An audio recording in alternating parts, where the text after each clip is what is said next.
Bien, los contenidos de este vídeo los tenéis en el libro, en la unidad 11, en la página 210. ¿De qué vamos a tratar en este vídeo? De la metáfora y la metonimia. La metáfora y la metonimia son dos procedimientos de cambio semántico. Recordamos brevemente lo que era el cambio semántico, que lo vimos la semana pasada. Acordaos, el cambio semántico es el cambio de significado que se produce en las palabras de la lengua por diferentes motivos a lo largo del tiempo.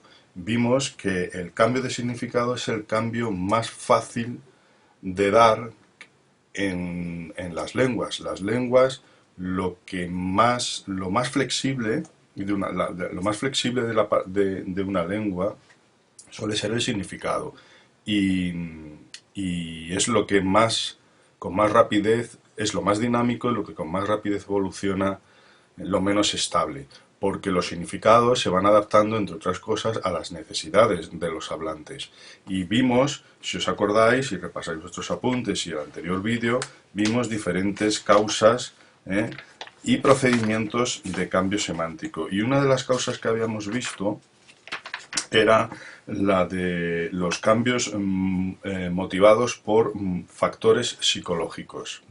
Cambios motivados por factores psicológicos, es decir, por asociaciones de ideas que establecemos los hablantes entre palabras o entre conceptos, entre palabras y entre los conceptos que esas palabras nos remiten.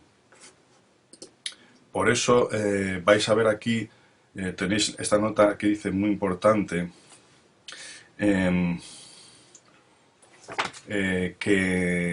claro, que las relaciones entre metáfora y connotación. Acordaros lo que era el significado denotativo y el significado connotativo. El significado denotativo es el significado de las palabras que todos los hablantes, en el que todos los hablantes estamos de acuerdo.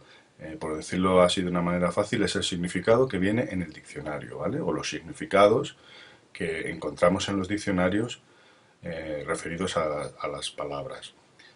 Y la connotación o el significado connotativo es aquella asociación de ideas que a nosotros nos estimula, nos genera al oír una palabra o los conceptos que nosotros relacionamos con una palabra y que no tienen por qué ser los que vemos, con los que estamos de acuerdo con el resto de hablantes y los que vienen en el diccionario.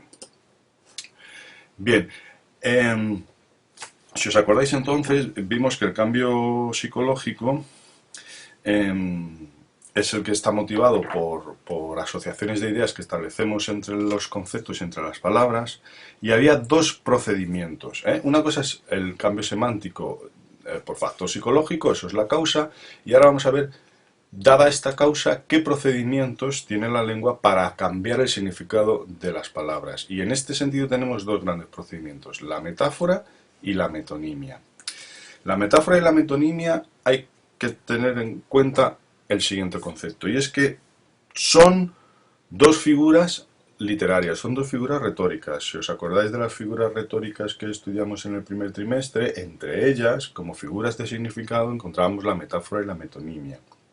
Pero es que aparte de ser figuras literarias, son procedimientos de la lengua común, de la lengua hablada común, del lenguaje de la lengua común, que son procedimientos de los cuales la lengua dispone para generar nuevos significados. O sea, la metáfora y la metonimia hay que entenderlas en un doble sentido. Uno, como figura literaria, como figura retórica, pero antes que eso, como un procedimiento, un mecanismo, una herramienta que tiene la lengua común, la lengua habitual, para generar nuevos significados. Y en ese sentido, tenéis que tener en cuenta entonces que la metáfora y la metonimia continuamente las estamos usando en nuestra lengua común, en nuestro hablar diario habitual, y no somos conscientes de ellos. Claro, cuando la metáfora y la metonimia somos conscientes de su uso y las, vamos a decirlo por decirlo así de una manera, las retorcemos, las rebuscamos más con una intención, además de embellecer el lenguaje, entonces pasan a ser ya no solo recursos de la lengua común, sino además figuras literarias, ¿vale? Pero la metáfora es un recurso que tienen todas las lenguas para generar nuevos significados en palabras ya existentes. Eso es todo lo que tenéis aquí, ¿eh? La metáfora, además de ser una importante figura retórica, es un recurso muy empleado en la lengua para modificar el significado de un término, una palabra. Entonces, ¿qué es una metáfora? La metáfora consiste en sustituir un término real por un término imaginario que entre sí guardan una relación de semejanza. Vale, y ahora me decís, ¿y eso qué quiere decir? Pues lo recuerdo, como hemos dicho muchas veces. Escuchadme, por favor, con atención, porque esto no tengo imagen de ello, ni tengo escrito, pero es muy fácil de entender. Y aquí lo vais a ver con el ejemplo que os da aquí de la palabra lince. El término real, para referirse al lince, a ese felino que vive en los bosques mediterráneos, etcétera, etcétera, etcétera, el término real para referirnos a ese felino es lince. Y si yo me quiero referir a un lince con la palabra más apropiada para referirme a él, evidentemente tengo que usar lince. Igual que si yo quiero emplear una palabra para referirme al perro, la palabra que yo tengo para referirme a lo que es un perro es perro. Y si yo quiero referirme a una mesa, la palabra adecuada, el término real para referirme al concepto mesa, tabla con 4 patas que sirve para, etcétera, etcétera, es mesa. Entonces el término real es la palabra que yo uso para referirme a las personas, animales, objetos, la palabra adecuada. Pero claro, lince, y ahí es donde viene el concepto de los factores psicológicos, lince a todos, o para la mayoría de los hablantes, tiene unas connotaciones que son las siguientes. Un lince es un animal astuto, inteligente, ¿verdad? Avispado. Entonces, nosotros la palabra lince la asociamos con esas propiedades, con la de astucia, inteligencia. Entonces, ¿qué pasa? Que yo puedo emplear la palabra lince porque la asocio con esos conceptos, la puedo emplear para referirme a otra cosa que no sea un lince, en este caso a una persona, por ejemplo. Y si yo conozco una persona que es muy astuta, que es muy inteligente, me puedo referir a ella con las palabras, con los adjetivos astuto, inteligente o con el sustantivo lince y decir que esta persona es un lince. Y ya no estoy usando lince para decir que es un felino, evidentemente, sino me estoy utilizando lince para decir que es muy inteligente, que es tan inteligente como un lince, tan astuto como un lince. Entonces, he sustituido el término real, inteligente, sería el término real para referirme a la cualidad de esa persona, lo he sustituido por un término, en este caso lo llamamos imaginario, porque esa persona evidentemente no es un lince, no es un felino, pero tiene cualidades de lince. ¿Qué tienen en común el lince, el sustantivo lince e inteligente? Nuestra connotación, que nosotros consideramos que un lince es un animal muy inteligente. Como tienen en común lince e inteligente, tienen en común la noción de inteligencia, puedo sustituir una por otra y referirme a una persona inteligente como a una persona y decir de ella que es un lince. Eso es la metáfora. Otro ejemplo de metáfora sería, por ejemplo, y esto es una metáfora literaria, el típico ejemplo de los dientes y las perlas. El término real para referirse a un diente es la palabra diente. El término real para referirse a una perla es la palabra perla.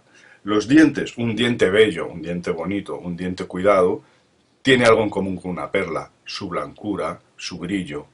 Pues yo, si quiero ensalzar la blancura y el brillo de los dientes de mi amada o mi amado, pues en lugar de referirme a los dientes de su boca, digo las perlas de su boca. ¿Por qué? He sustituido dientes por perlas porque para mí tienen connotaciones comunes. ¿De acuerdo? Y eso es la metáfora, y la metáfora se emplea tanto en la lengua común como en la lengua hablada. Y ahora veremos, en otro vídeo más cortito, veremos ejemplos con una actividad. Y la metonimia. La metonimia consiste, también es una figura retórica, es una figura literaria, pero es un procedimiento que tiene la lengua común para generar nuevos significados, en palabras ya existentes y otorgarles nuevos significados. La metonimia también juega con los significados de dos palabras, pero no porque sean semejantes o porque tengan connotaciones semejantes, sino porque hay una relación, como dice aquí, de contigüidad. ¿Qué quiere decir eso? Esto se entiende mejor con ejemplos. Por ejemplo, em, em, nombrar a un objeto por su lugar de procedencia. Fijaos este ejemplo, el no me gusta el cabrales. ¿Qué es el cabrales? El cabrales es un queso, ¿vale? Es un queso, deberíamos decir queso de cabrales. En lugar de referirme a el queso por el nombre queso, me refiero al queso por el lugar de donde es origen. Y entonces digo cabrales. Igual que digo un Rioja, y un Rioja es un vino de la región de La Rioja. ¿De acuerdo?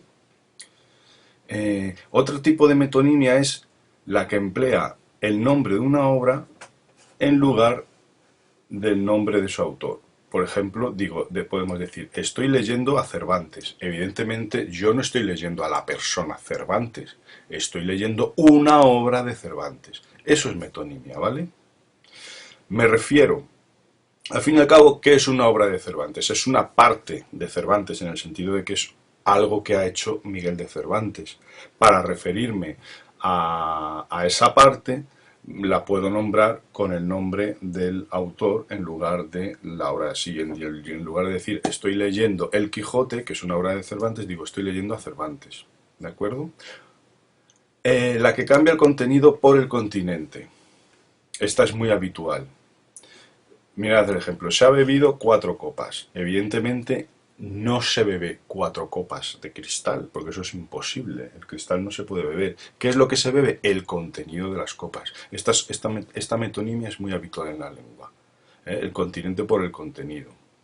O en la que menciona la parte por el todo. No había un alma. ¿En qué consiste esta metonimia? No había ni un alma, no había un alma. El alma, según la tradición de muchas religiones, ¿no? De prácticamente casi todas las religiones, la persona está conformada por cuerpo, que sería la materia, la carne, y alma, que es algo así como el espíritu, ¿verdad? Si yo digo no había un alma, no quiere decir que hubiera muchos cuerpos, pero estaban sin alma. Quiero decir que no había personas. Para referirme a las personas, en lugar de referirme a ellas con una palabra que las designe en su totalidad, no había ni una persona, pues me refiero a una sola parte, no había ni un alma. Esto lo vamos a ver mejor con los ejercicios que vamos a ver en el siguiente vídeo.